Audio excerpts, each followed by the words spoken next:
Bonjour et bienvenue sur Jury Actu, le podcast LexisNexis qui décrypte en quelques minutes un sujet d'actualité juridique. Aujourd'hui, nous avons le plaisir de recevoir au micro de Anton Kisselhoff, à nouveau Olivier de Maison-Rouge, avocat et auteur du livre Les cyberrisques, la gestion juridique des risques à l'ère immatérielle paru chez LexisNexis en 2018. Alors nous avions évoqué lors du précédent podcast la notion de cyberespace dans le contexte de la guerre entre la Russie et l'Ukraine. Aujourd'hui, nous nous intéressons aux cyberattaques et comment s'en prémunir. Bonjour maître.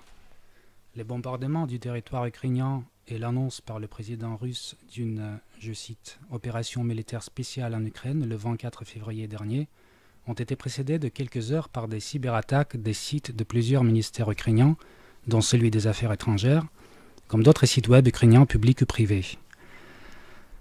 Nous ne sommes pas en Ukraine, mais la France a été désignée comme un pays hostile par la Russie. Est-ce que nous sommes visés par des cyberattaques et si oui, quelles sont-elles ?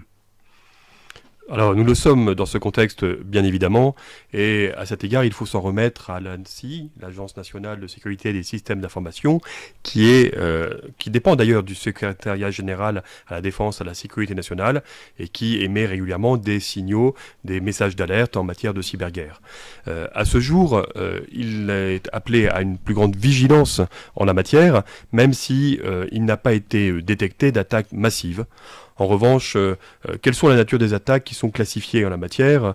Nous avons des attaques de type DDoS, et pour le coup, les Russes sont assez qualifiés en la matière, qui permettent de neutraliser un système d'information, notamment à distance, par déni de service. Donc c'est paralyser finalement l'usage des données.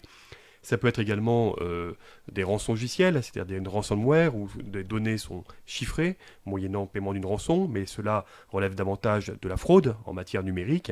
Et puis, on voit beaucoup également circuler, mais indépendamment du contexte guerrier que nous vivons, des attaques de type phishing qui, en réalité, permettent d'accéder à des données personnelles moyennant l'usurpation d'une fausse qualité, c'est-à-dire de l'escroquerie, qui nous permet de nous déposséder de nos identifiants et nos mots de passe. Ce sont des fraudes, pour le coup, crapuleuses. Donc vous avez dit que pour l'instant on n'a pas constaté de cyberattaque à l'encontre de la France.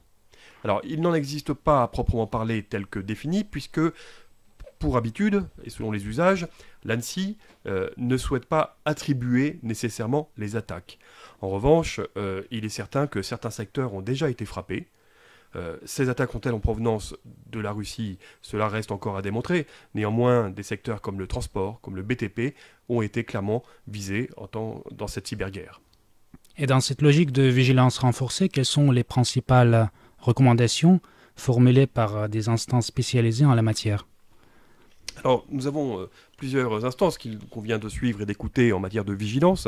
C'est l'ANSSI que j'ai cité, mais il y a également cybermalveillance, cybermalveillance.gouv.fr, que je vous invite à aller voir, et qui émet régulièrement des messages d'alerte et surtout des recommandations qui peuvent paraître simples, à savoir notamment le fait de modifier régulièrement ses mots de passe, d'avoir un mot de passe unique pour chaque usage. Vous n'allez pas utiliser le même mot de passe selon que vous allez sur votre site de la sécurité sociale ou bien sur votre site bancaire. Et de la même manière, il faut régulièrement opérer des backups, c'est-à-dire des sauvegarde des données, parce que en cas de déperdition des systèmes d'information, il faut être en mesure et en capacité de reconstituer les données et donc autant les avoir sur un support externe. Lorsque c'est dans du cloud, on n'en a pas forcément nécessairement la maîtrise.